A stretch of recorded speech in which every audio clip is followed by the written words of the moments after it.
25ৰ পিছত 50 পাব 10 পোৱাৰ পিছত 10,000 টকাটো আমি ভাল কৰি খৰচ কৰিলে চৰকাৰে আমাক 25,000 টকা দিব কিন্তু 10,000 পাবৰ কাৰণে ঘৰত তিনটাতকৈ বেছি বাচ্চা থাকিব নালাগে যদি আকৌ 25,000 পোৱাৰ সময়ত 4টা বাচ্চা হৈ যায় তেতিয়া নাপাম মানে সোধে পুলিচৰ চাকৰি কেতিয়া ওলাব তামান্নু কেতিয়া ওলাব ফৰেষ্ট কেতিয়া ওলাব তাৰমানে আজি আমাৰ যুৱ প্ৰজন্মৰ মাজত আলফাত লোৱাৰ কাৰণে চিন্তা কৰা নাই পুলিচ বেটেলিয়নত যাবৰ কাৰণে চিন্তা কৰি আছে আৰু এটা বস্তু বাকী থাকিলে এইটো হ'ল গেছৰ চিলিণ্ডাৰ এটা গেছৰ চিলিণ্ডাৰত 950 টকা দিব লাগে লগত এজেণ্টে আৰু 50 টকা ল'লে 1,000-1,500 টকা দিব লাগে 1 অক্টোবৰৰ পৰা মই আপোনালোকক গেছ 650 টকা দিম এইটো কথা মই আপোনালোকক জনাই দিম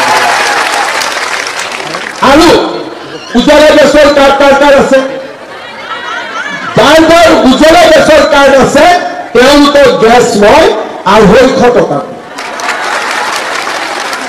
আজি নিম্ন মধ্যবিত্ত আৰু দুখীয়া পৰিয়াল কেনেকৈ সকাহ পাইছে বোলে ঘৰত 1250 টকা অনুমোদন আহিছে ল'ৰা 3টা কলেজত এডমিশ্যন দিব 30,000 টকা লাগে তাৰ দায়িত্ব চৰকাৰে লৈছে বোলে ছোৱালীজনী কলেজত পঢ়ে বাপেকে দায়িত্ব ল'বলগীয়া হোৱা নাই দায়িত্ব নিযুত মইনা আঁচনিৰ জৰিয়তে মানুহে লৈছে তাৰমানে বাপেকৰ কষ্ট কমিছে চাউল কিনিব নালাগে বাপেকৰ কষ্ট কমিছে অৰুণোদয় পাইছে ঘৰখন ভাল হৈছে আৰু এতিয়া মহিলাসকলে 10,000টো জুন মাহত পাই যাব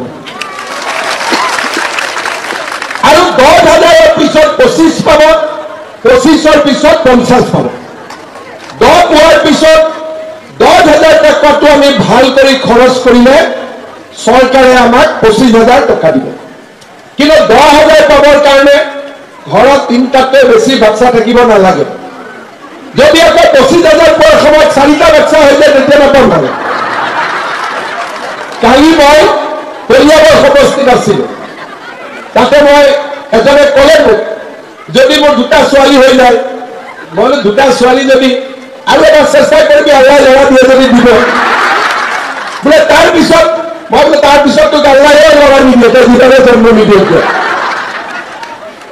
তেওঁলোকৰ গাঁৱত 10-12টা জন্ম হৈ যায় এতিয়া মই মহিলাখিনিক সংগঠিত কৰি আছো যাতে 3টাতকৈ কোনো জন্ম নিদিয়ে আগতে 8 বছৰ 9 বছৰ 12 বছৰ কাৰণে ছোৱালী বিয়া দিছিল এতিয়া ছোৱালীক 16 বছৰৰ তলত বিয়া দিলে মই জেলত ভৰাই দিম সকলো জায়গাতে অকল যে অৰুণোদয় কৰি আছে এইটো নহয় বাল্য বিবাহ বন্ধ কৰাৰ বাবে প্ৰতিগৰাকী ছোৱালীয়ে যাতে কলেজত পঢ়িব পাৰে সমাজত যিবিলাক কাম এজন মুখ্যমন্ত্ৰীয়ে কৰিব পাৰে বুলি কোনেও ভবা নাছিল বাল্য বিবাহৰ লগত অকল বাংলাদেশী বিলাকে লৈছিলে কিয় লয় বোলে ৰেচন কাৰ্ড থাকিলে বিদেশী বুলি নকয় আগতে কোনে ৰেচন কাৰ্ড আছে নাছে মধ্যবিত্ত মানুহেতো ৰেচন কাৰ্ড নলৈছিল এতিয়া মানুহে কয় যে ৰেচন কাৰ্ডখন লাগিব দেই বোলে খুৰা আপোনাক কিয় ৰেচন কাৰ্ডখন লাগে বোলে ৰেচন কাৰ্ড হলে মেডিকেলত 5 লাখ টকাৰ সুবিধা হয় ডায়ালিসিসটো বিনা পইচাত হৈ যায় সেইকাৰণে মোক ৰেচন কাৰ্ডখন লাগে যি ৰেচন কাৰ্ডৰ মূল্য নাছিলে এতিয়া ৰেচন কাৰ্ডত আমি 5 লাখ টকাৰ বিনামূলীয়া চিকিৎসা বছৰত পাব পাৰো ৰেচন কাৰ্ডখন থাকিলে দুখীয়া মানুহে চাউল খেনি নিকিনাকৈ চলিব পাৰে বিনামূলীয়া চাউল পায় কলেজত নামভৰ্তি বিনামূলীয়া গাঁওবুঢ়া চাৰ্টিফিকেট লাগে মৌজাদাৰৰ চাৰ্টিফিকেট লাগে তাতো পইচা যায় এইবাৰ আমি কৰিছো কি যে ৰেচন কাৰ্ডখন দেখুৱালে কলেজত বিনামূলীয়া নামভৰ্তি হৈ যাব আমি কাৰো ইনকাম সাৰ্টিফিকেট ল'ব নালাগে আমি নিয়মবিলাক পৰিৱৰ্তন কৰি আছো যাতে দুখীয়া মানুহে কতো কষ্ট নাপায় কংগ্ৰেছ চৰকাৰৰ দিনত অংগনবাদী চাকৰি এটা ল'বৰ কাৰণে পইচা দিব লাগিছিল মাক বাপেকে ল'ৰা ছোৱালীক কলেজত যা ভাল কৰি পঢ় ল'ৰাই মাকক পঢ়ি কি লাভ হ'ব চাকৰি পাম নেকি বোলে বাবা পঢ়চোন বোলে পঢ়ি কি লাভ হ'ব তোৰ পইচা আছে ঘোষ দিবৰ কাৰণে ল'ৰা ছোৱালী ঘৰতে বিদ্ৰোহী হৈ আছে, পইচা নিদিলেতো চাকৰি নাপায়। আৰু 10 জনে পঢ়ি শুনি বোলে চাকৰিটো নিদিয়ে আলফাত যাম। এনেকুৱা আমাৰ অসমৰ পৰিৱেশ আছে। যোৱা 4 বছৰত মই 1.5 লাখ ল'ৰা ছোৱালীক চাকৰি দিলো, কোনো বাপৰ বেটাই তামোল এখনো খাব পৰা নাই।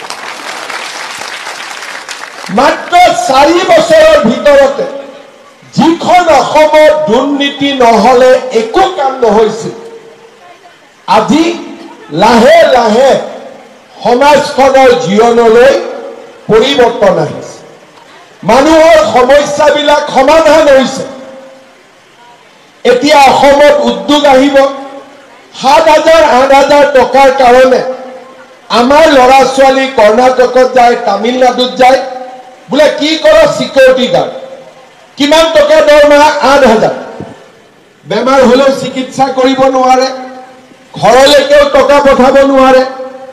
আজি এবাৰ যদি আমি অসমত উদ্যোগ বহাব পাৰো, সেই গোটেই ল'ৰা ছোৱালীবিলাকক আমি অসমলৈ উভতাই আনিব পাৰিম। মাকৰ ল'ৰা মাকৰ বুকুলৈ উভতি আহিব পাৰিম। কোনেও আগত চিন্তা কৰা নাছিল টকা নিদিয়াকৈ চাকৰি হ'বনে, অসমত ক'ত আম্বানী আদানী আহিব। কিন্তু আজি পৰিৱৰ্তন হ'ল।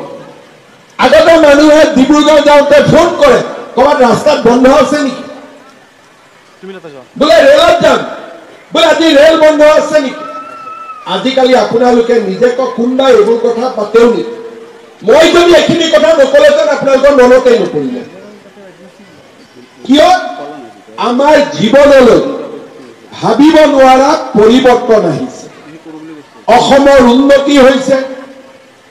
এতিয়া ল'ৰা ছোৱালীয়ে মোক গলে সোধে পুলিচৰ চাকৰি কেতিয়া ওলাব, কামাণ্ডো কেতিয়া ওলাব, ফৰেষ্ট কেতিয়া ওলাব।